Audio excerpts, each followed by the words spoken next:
After many months of waiting, Victoria is finally open for this financial year with interim allocations. I love it when they just drop this bomb on us. I'll do a full detailed breakdown later of the requirements. However, they are quite similar to last year, but I guess we'll need to wait for more announcements.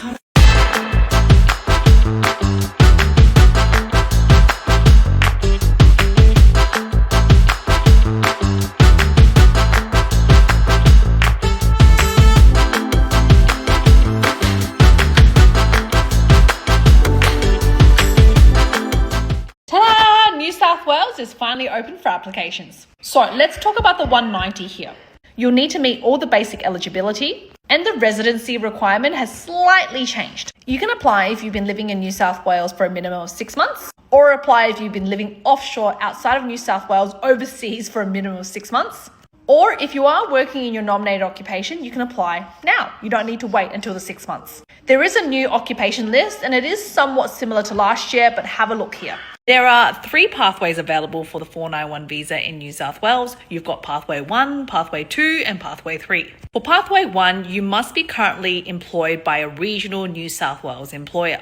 You'll need to have a valid skills assessment and be working in your nominated occupation for the past 6 months. There's no specific occupation list for this other than the 491 occupation list. So any occupation that's eligible for the 491 would be eligible for this pathway. You'll need to pay the minimum TISMET requirement when you lodge, and there are some concessions available for this. For Pathway 2, you need to have a valid skills assessment in an occupation on the New South Wales Regional Skills List. There are 3 ways that you can qualify. So you're working in New South Wales in your nominated occupation, or you've been living in New South Wales for at least 3 months before you apply, or you've been living overseas offshore for the last 3 months before you apply.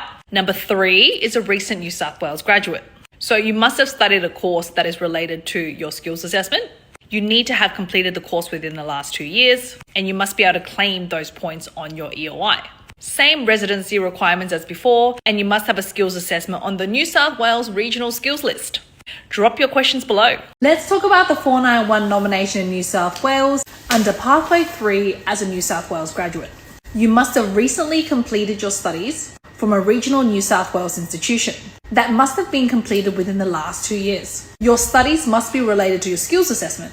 So for example, if you completed a Masters of Business Administration, but your skills assessment is ICT Business Analyst, you wouldn't be able to apply under this stream.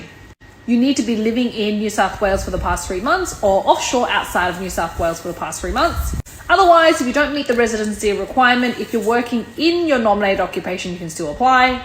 And you must have a skills assessment in an occupation on the New South Wales Regional Skills List. I want to do a crash course on how student visas work, because a lot of people are wanting to change their course or finishing their courses early, and they're not notifying the department or doing the next thing appropriately, landing in hot water because their student visas can be cancelled. So there's 2 main things to think about. Once you've had your student visa granted, it's usually granted for the duration of your original course. However, some people come to Australia and they decide they want to change the course.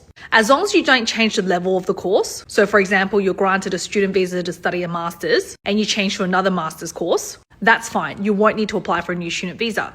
But if you change to a new course in the same level and you finish that course early, within the 28 days, you'll need to either depart Australia or lodge a new student visa.